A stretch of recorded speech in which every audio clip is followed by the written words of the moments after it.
প্ৰসংগ 10 অক্টোবৰৰ হাজোৰ পণ্ডিতৰ পামৰ হত্যাকাণ্ডৰ মূল অভিযুক্তক আৰক্ষীৰ অভিযানত আটক।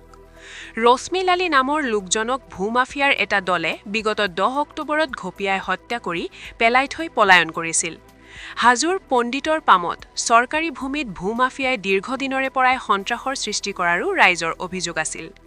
ইফালে ভূমাফিয়া ছিদ্দিক আলী ঘটনা সংঘটিত হোৱাৰ দিন ধৰি পলাতক হৈ আছিল।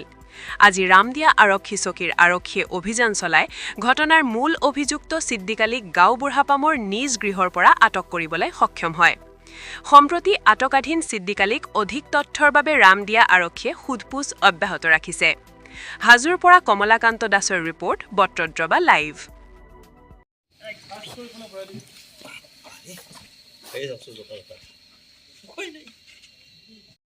কিহৰ কাৰণে এৰেষ্ট কৰিছে?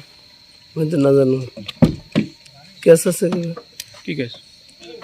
এতিয়া মাৰ্ডাৰ কেছ বুলি কৈছে। মইতো তাতে নাছিলোঁ, মই হাজত আছিলোঁ সেইদিনাখন কাজিয়াৰ দিনা। কি নাম আপোনাৰ? ঘৰ ক'ত? ছিদ্দিক আলী গাঁওবুঢ়াপাম। নাম আহমদ আলী।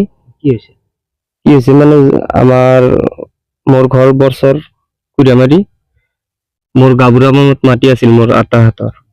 সেইখিনি মাটি নদীয়ে গৰাখহনীয়াত ভাঙি যোৱাৰ পিছত যোৱা বছৰ আমি খেতি কৰিছিলোঁ তাতে মাটিখিনি। এইবাৰ আৰু খেতি কৰা যাওঁতে এই 10 অক্টোবৰত আমি তাতে গৈছিলোঁ। ঘাঁহ হৈছে বহুত ঘাঁহ, তাতে ঔষধ দিবা গৈছোঁ। এচিড দিয়াতে মাষ্টৰ মাইন প্ৰি প্লেন কৰি থৈ দিছে। আমিতো সেইবিলাক গম নাপাওঁ। প্ৰি প্লেন কৰি থৈ দিছে যে সিহঁতে আহিলেই মানে মাৰিব। আমি যাৱাৰ পিছত মানে সিহঁতে চতুৰ ফালৰ পৰা দা চুৰি লৈ জোঙাল লৈ চব লৈ আহি একেবাৰে মানে কোনো মাত চাত নাই, ডাইৰেক্ট খালি ঘাৱাইছিল। মোকো ঘাৱাইছিল, মাথাত ঘাৱাইছিল, মূৰত ঘাৰত ঘাৱাইছিল, হাতত দিছিল, কটিত দিছিল, বহুত জেগাত কাটছিল মোৰ। আৰু মোৰ ভতিজা এটা ডাইৰেক্ট ঘাৱাই মাৰি দিছে ছিদ্দিয়ে। ছিদ্দিৰ লগত আৰু দুটা আছিল, 3টাই মাৰছি আমাৰ সেই ভতিজাটো। আৰু আপোনাৰ আজি 3 মাহেই হ'ল পৰা। 3 মাহৰ ভিতৰত আমাৰ অভিযোগ যিহেতৰ নামত অভিযোগ কৰিছিলো সিহঁতে পলাই আছিল।